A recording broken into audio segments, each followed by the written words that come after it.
Depuis le Jérém Stargate, affaire au cours de laquelle Jérémy Gisclon de son vrai nom avait été impliqué dans une sordide histoire d'agression sexuelle sur mineurs, le blogueur a pris une autre direction. Victime de nombreuses attaques sur la toile en raison du scandale qui avait éclaté, il avait ainsi décidé de faire du cyberharcèlement son nouveau combat. Mais, depuis, tout a basculé. En effet, si est dans la vie réelle qu'il a été la cible d'une agression, alors qu'il se trouvait en compagnie de son amie la chanteuse Sherifa Luna, révélée dans Popstar en 2007. Après 2 semaines d'absence des réseaux sociaux, via une nouvelle vidéo YouTube publiée jeudi 29 septembre 2022, il raconte l'horreur. Je me suis retrouvé, il y a peu, retenu en otage, par un déséquilibré, en plein Paris.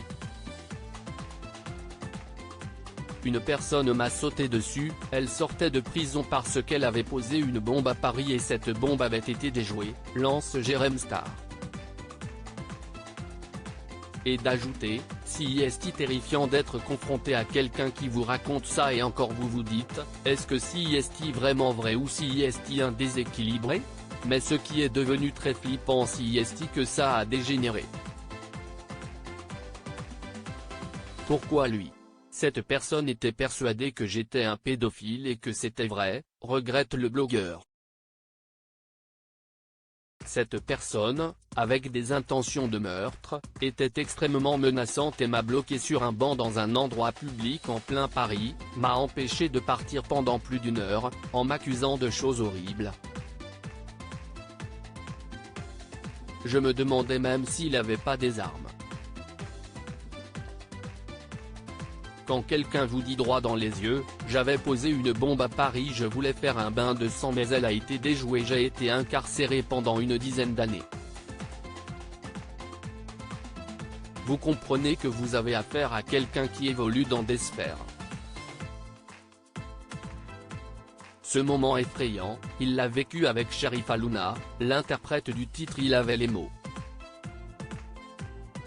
Si est une amie, elle aussi était extrêmement choquée par ce qui nous est arrivé parce que réellement nous avons été retenus en otage même si évidemment c'était moi la cible, c'était moi qui étais visé, se souvient-il.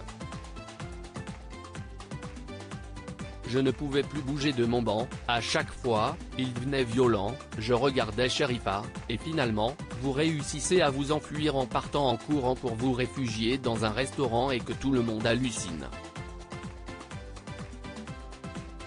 C'était vraiment très choquant, j'ai encore ces images, si est une véritable agression, y a tout qui défile dans ma tête. Tout ça a été pris très au sérieux lorsque je l'ai signalé.